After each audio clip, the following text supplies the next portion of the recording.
This is my 150 horsepower Evinrude outboard. It's a 1986. I couldn't even tell you how many hours are on it, but today we're going to replace the water pump, the spark plugs, the thermostats, and we're going to rebuild all 6 carburetors. So let's see how it goes. Okay, these are all the parts we're going to be using today. We've got the water impeller housing, water impeller, all the gaskets and fittings. They all come in this handy kit, straight from Johnson Evinrude. We've got 6 carburetor rebuild kits. As you can see, there's lots of little parts in there. Here we've got thermostats. We've got 2 of these. 2 thermostats we'll be using with the thermostat O-ring, and then of course our plugs. So the first thing to do is to remove our cowling. So let's get that off and take a look. Okay, with the cowling off, you can see here are our plugs. This right here is our thermostat housing. There's one right here on the other side. There's 2 of those. Okay, you'll see once this is off, you got to be careful because there's a spring in there. Just pull. Got the thermostat cover off and the housing out, and if you look in there, I'll shine the light. You can see where put some corrosion block on that corrosion, and there we go.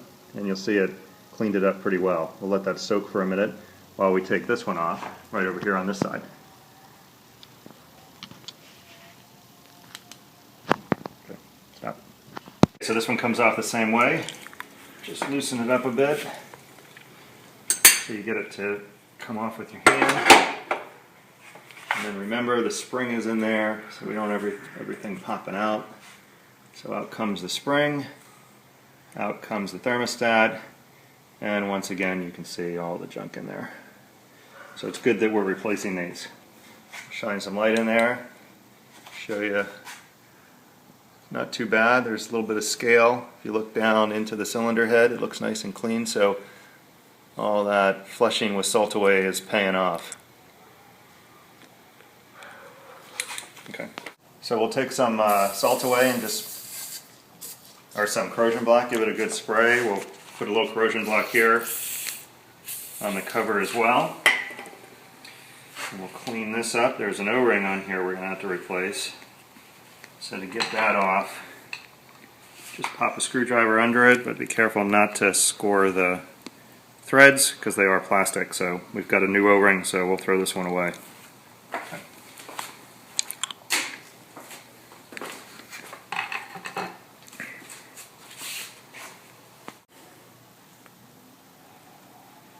And on these threads, pop our new thermostat in.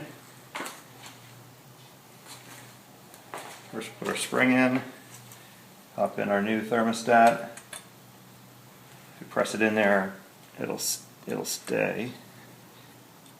Well, maybe it won't stay. We'll line the spring up. And there we go. We'll finish it up with the wrench and do the same on the other side. All right. Okay, once it's finger tight, you just give it about half a turn until it's snug, and that's it. Remember, that's plastic. Don't want to strip that. Okay, so we're going to replace our spark plugs. This new spark plug. We've got 6 of them, same as the model that's in there. Our spark plug gapping tool. We've already removed the wiring off of each plug. I've already loosened these. We're going to go ahead and remove it and take a look and see what's been going on in there. So as you can see, the plug is dry on the end. That's a good sign. There's not a lot of buildup and debris. There is some oil residue here. This one's pretty bad, so it's a good thing that we're going to be doing the carburetors today as well, because clearly we're running a little rich. Okay, so the manufacturer recommends 4500, so I'm going to go ahead and check my old plug, and it's right there at 4500s, so that's a good thing. So we'll discard this old plug, and we'll go ahead and gap the new plug. So to gap the new plug, you just slide this in, slide it around, and slightly bend up on it, being careful not to break it or scratch the tip there. And we're going to gap it right up to 4500s, which a little bit, nope, I'm good. Okay, so we'll do that to all 6 before we put them back in the motor.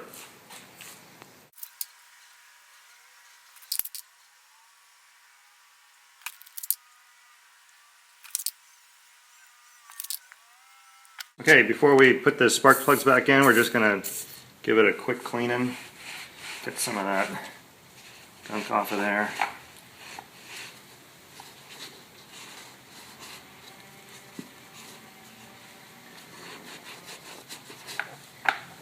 And we want to also go ahead and clean up the inside.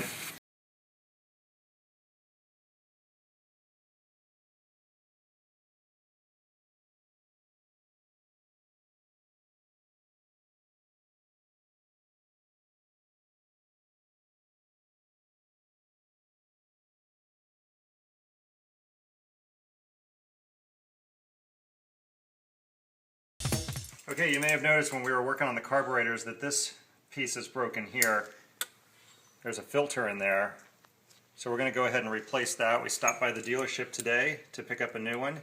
We'll just squeeze the clamp off. Put some rag under there so we don't spill any fuel all over the place. And take it right off. And looks like the filter was in pretty good shape. We'll go ahead and replace it anyway with a new filter and a new retaining cap. Okay, we have the new assembly all put together. I'll just put it right in place.